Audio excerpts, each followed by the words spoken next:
अस्सलामुअलैकुम। इस वाले लेक्चर में हम जो लो, हाई और प्रिसाइज रेजिस्टेंस मेजरमेंट्स के बारे में देखेंगे कि लो रेजिस्टेंस या हाई रेजिस्टेंस को प्रिसाइजली हम कैसे मेजर कर सकते हैं, उसके लिए कौन कौन से मेथड यूज़ होते हैं और हर मेथड की क्या एडवांटेजेस हैं और क्या डिसएडवांटेजेस हैं। तो उसमें सबसे पहले हम आते हैं एक मेथड की तरफ जो हमारे पास है voltmeter and ammeter method. Voltmeter and ammeter methods. अब इसमें अगर हम देखें तो जैसा कि नाम से ज़ाहिर है कि इसमें क्या होगा कि जिस रेजिस्टेंस को हमने मेजर करना है हम उसको पावर सप्लाई के साथ जोड़ेंगे और साथ उसके पैरेलल में एक एमीटर लगा देंगे और सीरीज़ में एक उसके पैरेलल में एक वोल्टमीटर लगा देंगे और सीरीज़ में एक एमीटर लगा देंगे। तो वोल्टमीटर हमें उसकी वोल्टेज मेजर करके देगा और एमीटर हमें उसका करंट मेजर करके देगा और हम ओहम लॉ के थ्रू इसकी वैल्यू मेजर कर सकते हैं। तो इसके लिए दो तरीके जो हैं वो पॉसिबल है। एक तरीका ये है कि जो एमीटर है वो इस तरह लगाया जाता है कि वो सीरीज़ में है, इस पैरेलल ब्रांच और इस पैरेलल ब्रांच की सीरीज़ में लगाया गया है। तो इस तरीके में क्या होगा कि ये जो एमीटर है ये हमारे पास सिर्फ रेजिस्टेंस वाला करंट मेजर नहीं करेगा बल्कि इस वोल्टमीटर से भी कुछ ना कुछ करंट फ्लो करेगा। तो हमारे पास अगर हम इस पे ओहम लॉ अप्लाई करेंगे तो हमारे पास जो रेजिस्टेंस की वैल्यू आएगी वो supplied voltage divided by total current. अब टोटल करंट हमारे पास है, ये एमीटर मेजर करेगा I प्लस IV। ये जो IV है ये वोल्टमीटर करंट है। अब हमें तो पता है कि जो रेजिस्टेंस होता है वो हमारे पास क्या है, हमने तो सिर्फ इस रेजिस्टेंस की वैल्यू निकालनी है। तो इस रेजिस्टेंस की वैल्यू क्या होगी कि सप्लाइड वोल्टेज इसको जितने वोल्टेज मिल रहे हैं और ये जितना करंट ले रहा है तो E डिवाइडेड बाई I होना चाहिए, लेकिन यहाँ पे IV वाला टर्म भी आ रहा है। तो इस IV वाले टर्म से कुछ न कुछ एरर जो है वो यहाँ पे इंट्रोड्यूस हो रहा है और ये एरर जो है वो कितना होगा ये डिपेंड करता है कि IV की वैल्यू कितनी आ रही है। मतलब ये वोल्टमीटर पे डिपेंड करेगा कि इसकी रेजिस्टेंस कितनी ज़्यादा है।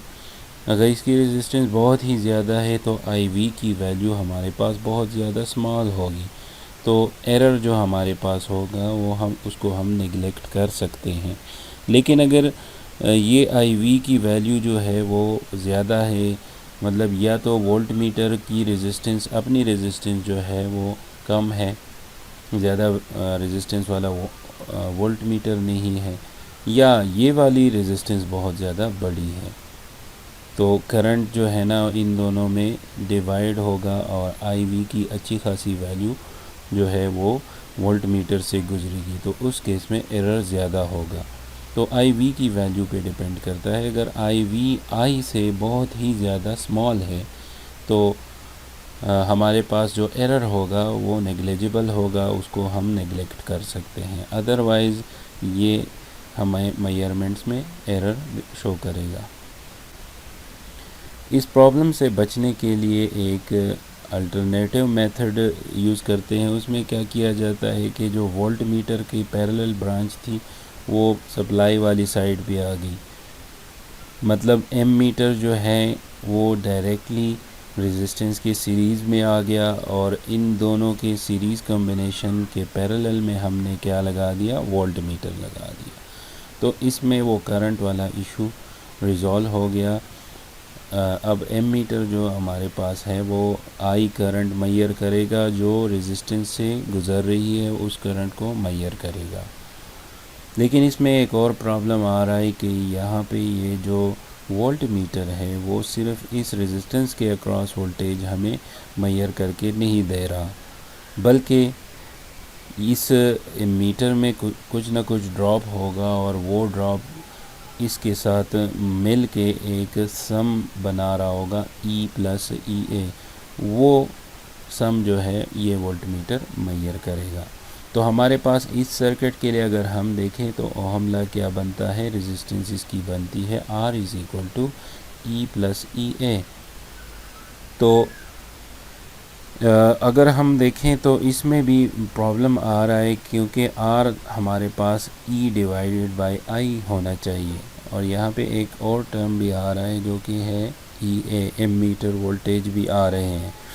तो इससे हमारे पास क्या आएगा, एरर आएगा। और वही बात कि हमारे पास अगर EA बहुत ज़्यादा कम है, मतलब ये एमीटर जो है इसकी रेजिस्टेंस इतनी कम है कि वो बहुत ही ज़्यादा कम वोल्टेज ले रहा है, ड्रॉप कर रहे हैं, तो इस एरर को हम निगलेक्ट कर सकते हैं और हमारे पास जो वैल्यू है वो R की एक्चुअल वैल्यू के बहुत ही ज़्यादा करीब हमें मिलेगी। लेकिन अगर EA की वैल्यू हमारे पास क्या है, ज़्यादा है, मतलब ये एमीटर जो है इसकी रेजिस्टेंस थोड़ी ज़्यादा है और ये ज़्यादा ड्रॉप ले रहा है, तो EA की अच्छी खासी वैल्यू इसमें ड्रॉप होगी।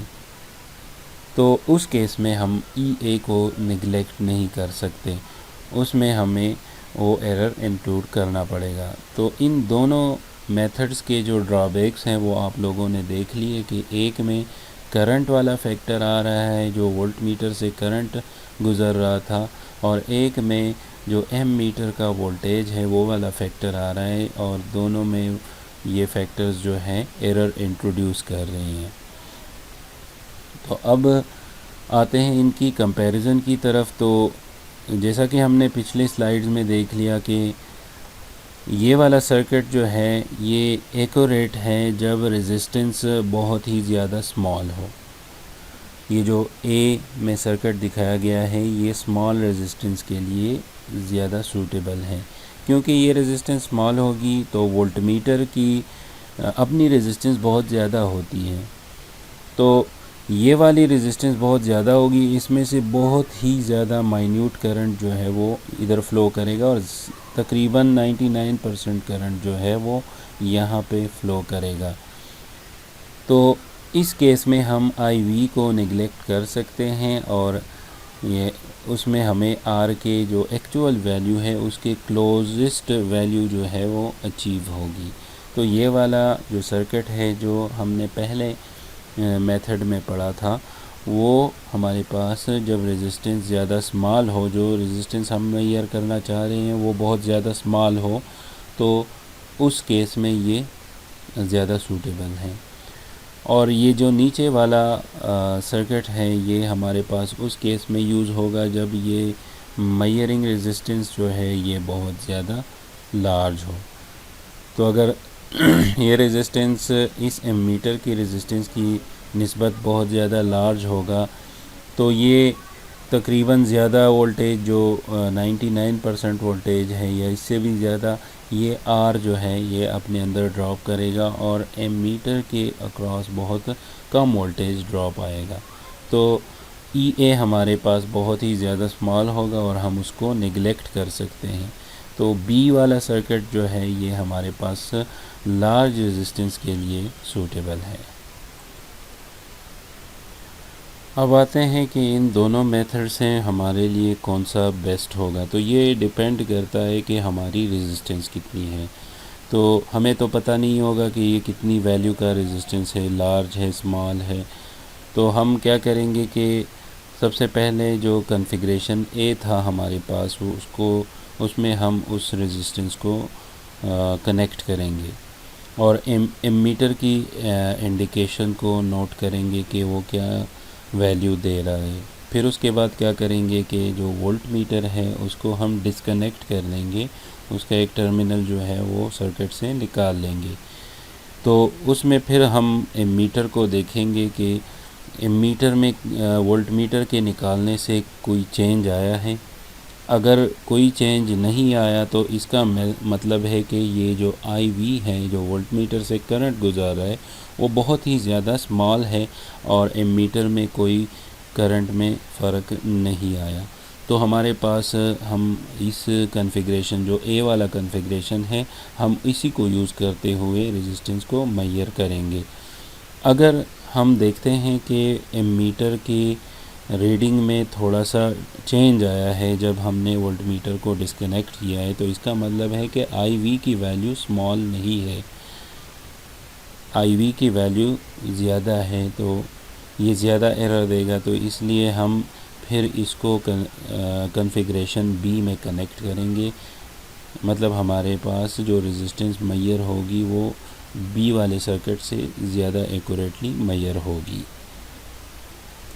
अब आते हैं एक एग्ज़ाम्पल की तरफ। तो एग्ज़ाम्पल में हमें कहा गया है कि a resistance is measured by the ammeter and voltmeter circuit illustrated in figure B. जो हमारे पास कॉन्फ़िगरेशन बी बन रहा था उसके थ्रू हम रेजिस्टेंस मेजर करना चाह रहे हैं। The measured current is 0.5 ampere. जो यहाँ पे मेजर्ड करंट है वो हमारे पास कितना है, 0.5 एम्पियर आई है। And the voltmeter indication is 500 volts. और वोल्ट मीटर हमें कितना मेजर करके दे रहा है, 500 volts. The ammeter has a resistance of R is equal to 10 ohm. Ammeter की अपनी रेजिस्टेंस है वो 10 ओहम है।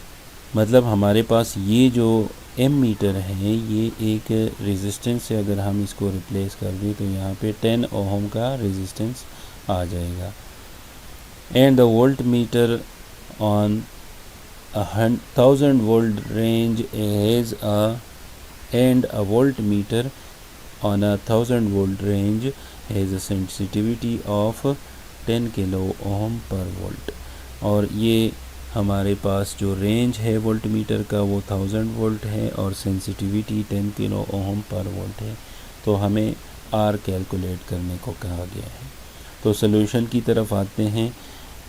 हमें कहा गया है कि E प्लस EA जो हमारे पास है वो 500 वोल्ट मीटर मेजर करके दे रहा है। तो इसमें हमारे पास एमीटर की चूँकि अच्छी खासी रेजिस्टेंस है तो अच्छा खासा ड्रॉप इस वैल्यू जो है 500 वोल्ट में अच्छा खासा ड्रॉप जो एमीटर है उसका भी होगा।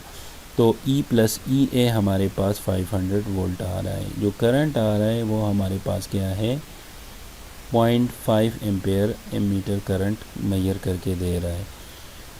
तो अब अगर हम इस पूरे कॉन्फ़िगरेशन की रेजिस्टेंस फाइंड करने, क्योंकि इस पॉइंट के वोल्टेज भी हमारे पास आ गए 500 वोल्ट और इस पॉइंट से जो करंट ड्रॉ हो रहा है उसके वैल्यू भी हमारे पास आ गई, वो 0.5 एम्पेयर है। तो अगर हम इस पॉइंट से ऑनवर्ड जो सर्किट है उसकी वैल्यू फाइंड करना चाहें तो वो क्या होगी, RA प्लस R। क्योंकि यहाँ पे दो रेजिस्टेंसेस लगी हैं, एक एमीटर की अपनी रेजिस्टेंस है और एक जो रेजिस्टेंस हमने मेजर करनी है। तो RA प्लस R की वैल्यू हम निकालेंगे जो वोल्टेज की मेजरमेंट्स हैं जो एमीटर की मेजरमेंट्स है उससे। तो वो 500 डिवाइडेड बाय 0.5 एम्पेयर से हम कैलकुलेट करेंगे तो 1000 ओहम हमें ये कॉम्बिनेशन जो है ये 1000 ओहम रेजिस्टेंस दे रहा है। अब अगर हम इससे वैल्यू कैलकुलेट करना चाहें इस मेजरिंग रेजिस्टेंस की, मतलब ये जो मेजरमेंट हमने जिस रेजिस्टेंस की लेनी है, तो हमने क्या करना है कि इससे एमीटर की रेजिस्टेंस माइनस कर देंगे। जो हमें क्वेश्चन में गिवन है वो है 10 ओहम। तो 1000 ओहम माइनस 10 ओहम, तो इसमें हमें कितनी वैल्यू का रेजिस्टेंस यहाँ पे लगा हुआ है, 990 ओहम। तो ये हमें 990 ओहम मिल रहा है।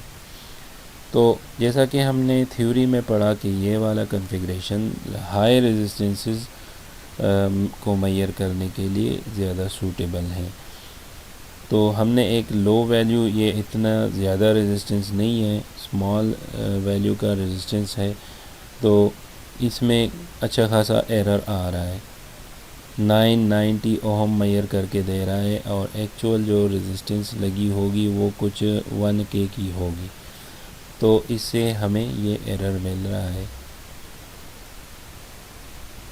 अब आते हैं दूसरे मेथड की तरफ, जो रेजिस्टेंस मेजर करने का बहुत ही ज़्यादा प्रिसाइज और एक्यूरेट मेथड है, वो है व्हीटस्टोन ब्रिज वाला मेथड। तो इसमें हम एक व्हीटस्टोन ब्रिज यूज़ करते हैं रेजिस्टेंस मेजरमेंट्स के लिए, जिसमें हम दो प्रेसिजन रेजिस्टर लगाते हैं P और Q, ये दो लेग्स पे लगी हुई हैं। एक वो रेजिस्टेंस है R जिसको हमने मेजर करना है, और एक S रेजिस्टेंस लगा हुआ है जो एडजस्टेबल रेजिस्टेंस है, एडजस्टेबल प्रेसिजन रेजिस्टेंस भी इसको कहते हैं। अब अगर हमने R रेजिस्टेंस को मेजर करना है और हमने इसको जो R वाला लेग है इधर हमने इसको लगाया हुआ है, तो हम क्या करेंगे, इसको कनेक्ट करेंगे, R वाले रेजिस्टेंस को कनेक्ट करेंगे और इस एडजस्टेबल प्रेसिजन रेजिस्टेंस की वैल्यू को चेंज करेंगे। और ये तब तक चेंज करेंगे जब हमें यहाँ पे गैल्वानोमीटर ज़ीरो करंट शो ना करे, मतलब गैल्वानोमीटर हमें नल वैल्यू ना दे। मतलब यहाँ पे जो गैल्वानोमीटर है उससे ज़ीरो करंट जब तक शो ना करे तो हम इसकी वैल्यू को चेंज करते रहेंगे, इस S वाले रजिस्टर की वैल्यू को हम चेंज करते रहेंगे। जैसे ही हमें गैल्वानोमीटर ज़ीरो करंट शो कराएगा, इस पोजीशन को हम या इस ब्रिज को हम फिर क्या कहेंगे, बैलेंस ब्रिज कहेंगे। और इससे पहले जब गैल्वानोमीटर में से कोई करंट गुज़र रहा था, इसकी वैल्यू ज़ीरो नहीं थी, तो हमारे पास क्या था, ये ब्रिज अनबैलेंस्ड कहलाता था। तो जैसे ही ये बैलेंस्ड होगा तब हम इसकी जो R की वैल्यू है वो हम प्रिसाइसली मेजर कर सकते हैं। व्हीटस्टोन ब्रिज को इस सर्किट में हमने रीड्रॉ किया हुआ है ताकि हमें जो वोल्टेजेस और करंट्स हैं उसका सही तरह पता चल सके। अब आते हैं इस सर्किट की तरफ। तो ये जो गैल्वानोमीटर लगा हुआ है कि ये नल पोजीशन पे है, मतलब ये हमारे पास एक बैलेंस्ड ब्रिज है। तो जब ये बैलेंस्ड होगा, इस ब्रांच में कोई करंट नहीं गुजर रही, तो इसका मतलब ये कि ये पॉइंट और ये पॉइंट सेम पोटेंशियल पे है। तो अगर ये दोनों सेम पोटेंशियल पे हैं तो हमारे पास इन दोनों ब्रांचेस के पोटेंशियल इक्वल हैं और इन दोनों ब्रांचेस के पोटेंशियल इक्वल हैं। तो Vp is equal to Vq और Vr is equal to Vs, इन दोनों ब्रांचेस के पोटेंशियल इक्वल हो गए और Vp और Vq इक्वल हो गए।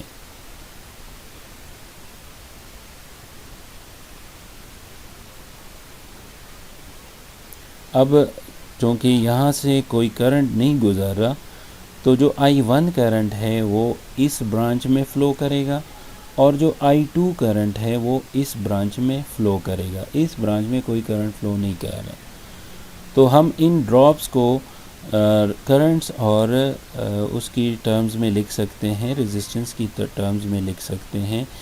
इसका ड्रॉप क्या होगा, I1P, और इसका ड्रॉप क्या होगा, I1R। इसी तरह इसका ड्रॉप I2Q और इसका ड्रॉप I2S होगा। तो इसमें अगर हम वैल्यूज़ पुट करें तो Vp हमारे पास I1P हो जाएगा और Vq हमारे पास हो जाएगा I2Q। इसी तरह Vr हमारे पास हो जाएगा I1R और Vs हमारे पास हो जाएगा I2S। तो I1R इक्वल टू I2S और I1P is equal to I2Q। अब अगर हम इस इक्वेशन को डिवाइड करें इक्वेशन नंबर 2 पे, तो हमारे पास क्या हो जाएगा, ये I1 कैंसिल हो जाएगा और I2 के साथ कैंसिल हो जाएगा। तो R/P is equal to S divided by Q। अब अगर हमने R की वैल्यू फाइंड करनी है तो P इस साइड पे आ जाएगा, तो R is equal to SP divided by Q। तो इस वाले फार्मूले से हम व्हीटस्टोन ब्रिज से रेजिस्टेंस मेजर कर सकते हैं। अब आते हैं एक एग्ज़ाम्पल की तरफ। एग्ज़ाम्पल में हमें बताया गया है कि a Wheatstone bridge is in figure has P is equal to 3.5 kilo ohm. P की वैल्यू गिवन है, Q की वैल्यू गिवन है, and galvanometer null is obtained when S is equal to 5.51 kilo ohm. Galvanometer null जो है वो obtained हो रहा है, मतलब वो ज़ीरो करंट की S की इस वैल्यू पे दे रहा है। तो वो हमसे क्या डिमांड कर रहे हैं, कैलकुलेट द वैल्यू।